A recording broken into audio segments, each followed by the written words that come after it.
This Saturday morning, we have an early game at Davis. Warm-up is at 7 a.m. Game time is 8 a.m. Our opponents are at home, so they'll be wearing red. We will wear white.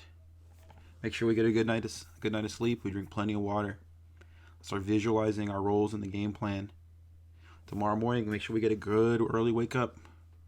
We get our quads, our groin, our calves, hamstrings, right? Those four major muscle groups. Let's get them stretched early.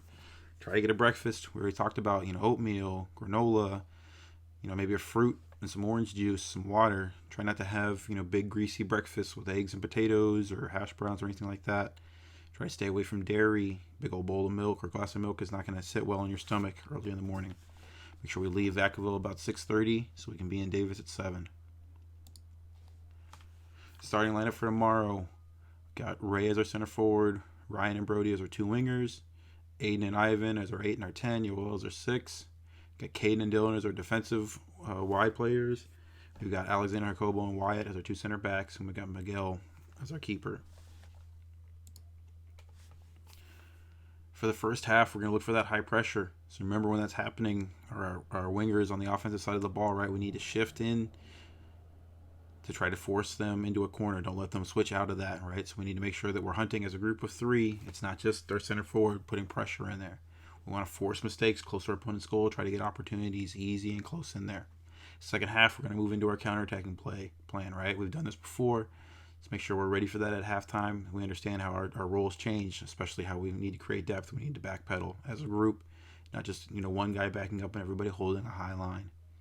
Defensively, for 2 weeks, we've been talking about we got to create depth. That ball gets played over the top. One center back goes to the ball or one wing back goes to the ball, and then somebody needs to be dropping in behind, right? We don't have 3 people or 2 people going to the same ball, right? One person goes to the ball, the other people thinking, hey, what's next? How do I create cover in behind to make sure that we have layers of defense? That it's not just one flat line, that if it gets broken, now it's a one-on-one with our keeper. Offensively, we're looking across the ball, right? We want to build, get the ball wide, try and turn that corner on the wing so we can hit that negative cross to the penalty spot so we can get easy opportunities and on goal. We've been working a lot on that. Our finishing is looking better. Let's make sure we create those opportunities when it comes to game time.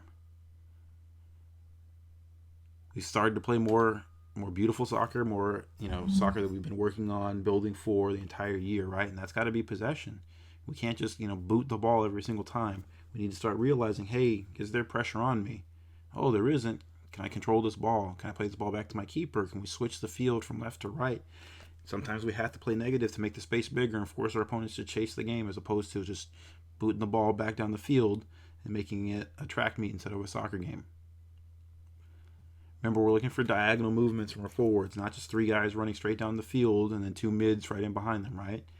That can be started with our center forward making a run from the center to the right or the left, or him checking back in, and then an outside forward making a run into the middle that he's vacating, right?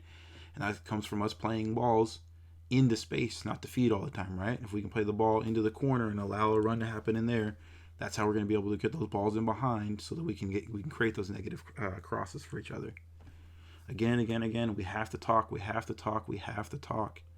First thing we do on defense, somebody says, I've got a ball, or we all drop as a group, and we have to communicate that, right? First thing on offense, if I don't have the ball, I'm explaining, hey, you got time, you got pressure on your back, we got to pass to the right, we got to pass to the left, oh, your keeper's open, we got a center back, let's look for the switch, let's recycle. We got to be talking the entire game. Early game time tomorrow. Make sure we get plenty of rest.